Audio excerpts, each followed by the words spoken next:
Hello everyone and welcome to my channel.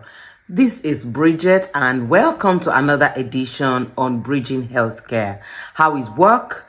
This channel is set up to support healthcare professionals, will be healthcare professionals, anyone in the healthcare space. My duty, my main mantra is to give you the hows of how to be a healthcare professional, what you need to do if you have not become one, how you can sustain being a professional and doing your job with the highest standard.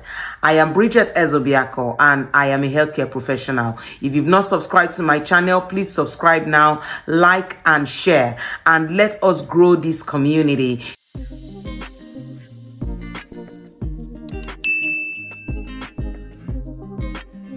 Today, I want to talk about something that is very dear to my heart.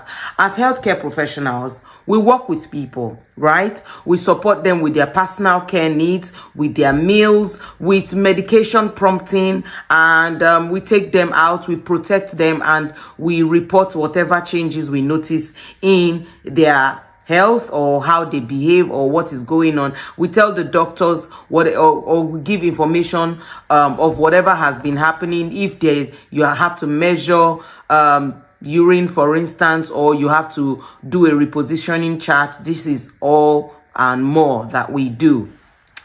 We take them out to the community so that they are not socially excluded. We do all this. This is what we do as healthcare professionals. Today, I want to talk about a part of our job that people are beginning to forget. I remember in 2020 when we had the COVID, there was a lot of buzz about, wearing gloves, using face masks, but that is beginning to die down. And I'm thinking to myself, when we lose washing our hands, when we lose the safety measures to protect both our service users and ourselves, we're putting ourselves at risk, and that is not standard practice. So today, I want to give us a little tip on how we should manage ourselves and our clients from infections, protect them from infections, and manage them from being exposed. Now, we work with different people, and people's immunity level is different, and that's why the PPE is provided. What is the PPE? Personal protective equipment. It protects you as the person supporting the individual, and it protects the service user. However, I know that these laws are changing since the COVID pandemic is no longer a serious concern. It's still a concern because, I still know someone that had COVID last week, and they even, their carer also got infected with COVID. So how do you protect yourself? What are personal protective equipment? Personal protective equipment are the equipment that are provided by the employer to protect the service user and the carer or the healthcare worker, and they include your gloves. There is the latex gloves, there is the one that is powder free, and there is the one that has powder in it. It depends on, some people are allergic to different products, so you need to know the product that you are allergic to. What do you use a glove for? A glove is to be worn when you are performing personal care. It's to be worn depending on the needs of the client, when you are performing, when you are making meals, when you are supporting with medication administration, when you are assisting an individual with anything that contains touching, intimate touch, like cleaning the intimate areas of the body. It is very important to protect yourself, or you know that the person has got, the person is unwell and may vomit. You are trying to clear up vomit. You are trying to clear up some body fluid that has soiled a bed or something. It is important. For phlebotomists, you must wear a gloves. It protects you if you are handling sharps, or you are transferring one sharp to the other, or you are there's going to be body fluid contact. Maybe you have drawn blood and you need to put a cotton bud to, occlude the blood from flowing. So there are so many things you use your gloves for. As a healthcare professional, I will advise you to use your gloves as and when needed. But the glove does not negate the importance of the most important tool, which is washing of hands.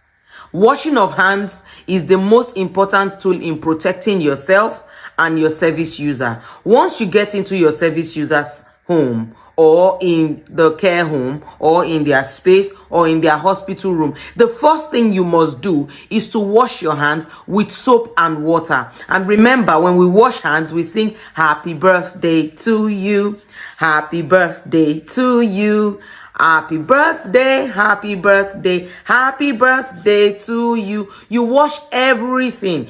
A good hand wash takes at least 20 seconds. And this is done with soap and water. And when you are done washing your hands, according to WHO, you don't just use flannel. No, I will advise that you get a toilet paper or a disposable towel, and then you dry your hands, and you take that disposable towel, use it to open the bin, drop it in, and use it to lock the tap as well. That protects you. Okay, so, and then keep your hands to yourself at that time. So it is important to wash your hands. That is the most important thing before you start even thinking of using a glove. Now, if you use a glove, how do you wear your glove? The easiest way to wear your glove is after washing your hands, you wear your gloves, you wear the first hand, and you use the gloved hand to wear the second hand. And when you are removing your glove, you use your index finger, put it in the glove, slide it out, and then put that glove in this hand and slide the other one out. It will wrap on each other and your hand is still protected. So your gloves should be your close friend. You should have your gloves all the time, okay? Because should you want to handle body fluid. The next thing I'm going to talk about is our face mask. Our face mask. Our face mask is very important because it also protects you from splashes of body fluid. So if you are supporting somebody to change their continence aid, for instance, and the person has moved the bowel, instead of you doing it and taking all the smell in, you should also protect yourself with your face mask, or something might splash. Maybe the person is experiencing diarrhea and the stool might splash. Or, you are performing an enema. You must wear a face mask. Or you are supporting somebody who has an infection, or that the person has a viral infection. The person is sneezing. The person has a cold. You don't want it transferred to yourself, but you still have a duty of care. So you should wear your face mask.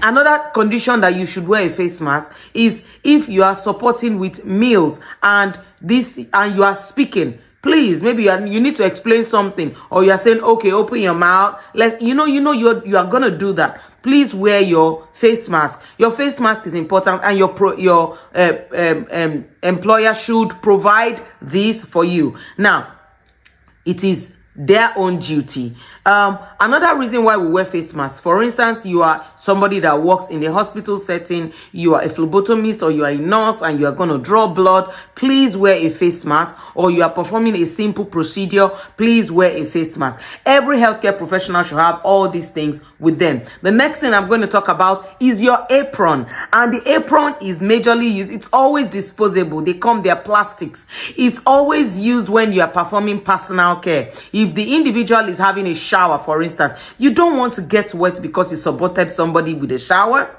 right? So I will advise you to always have your apron at hand. They always come blue or white, and wear your size. I've seen people wear apron. The apron is so short. What is the point of the apron then? So you should use your apron as and when needed. Okay, so you are having a shower, your client is having a shower, maybe in their home, in the hospital, wherever it is, you should wear an apron. Or that you are going to do something that can get your outfit soiled. The apron protects your outfit. Okay, that's what the apron does. It protects your outfit. The next thing I'm going to talk about is the shoe cover. So a lot of questions about shoe covers, no shoe covers. Well, if you are in the domiciliary care space where you go into service user's home and you know that this person is vulnerable, if you ask me, it is safe when you get to the house to wear a shoe cover.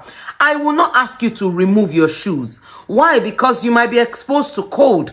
I would not ask you to remove your shoes. Why? Because, I mean, you don't want to walk your legs in the service user's home. So you should have a shoe cover. And it's just like a plastic. You wear the shoe cover, and when you're done, you remove it and you dispose. How do you adorn a shoe cover? Just the same way I taught you how to use the hand gloves. You just, there, it has like it's weaved around, so you just hang it on your leg and then you tuck it in, and you do that. And when you want to remove, the same thing, and make sure, I will talk about this in the last set. Make sure that when you are removing also, you remove safely. Now, I've talked about the face mask. I've talked about hand washing. I've talked about the apron. I've talked about the hand gloves. They are the most important things. You should also have like your hand sanitizer, and that should be when water is not around, when there is no water and you really need to sanitize. I think you need to be sanitizing on the go, okay? Even if you are coming up from your car, going somewhere, you should have a sanitizer everywhere. I make it a point of duty to have a sanitizer with me at all times. It's just good. It's just a good practice. Now, how do you adorn and how do you remove? So if you have all your gear put on, let's assume that you've washed your hands, you and you want to use everything for the service user. The first thing you are going to put on is your shoe cover. You will wear your shoe cover. Yes. You have not used your gloves yet. You will wear your shoe cover. When you're done with your shoe cover, you would put your apron. When you're done with your apron, you go wash your hands. After washing your hands, you put your face mask on, and then you can then adorn. Your glove should be the last thing that you will use. Your glove should be the last thing. And when you are removing, if you have all this on, the first thing you remove, you still have your glove on, is to remove your face mask. When you wrap it and drop it in the bin, you remove your apron, then you remove your shoe cover with your gloves on. Once you are done, you then remove your gloves as the last one. That way you are not going to carry infection to yourself. All right. And healthcare professionals should check themselves as often as they can. It's important to check yourself as often as you can. If there's any jab and you think you need it, take the jab. Do a yearly full body check. You need to be strong because you cannot give what you don't have. I hope this class has been helpful for new healthcare professionals. I've seen a lot of people just jump into a client, you didn't wash your hands. Don't do that. Don't do that, okay? Please wash your hands at all times. Thank you so much for coming again and again and again. And please subscribe, like, and share. My name is Bridget Ezubiako. See you in the next one.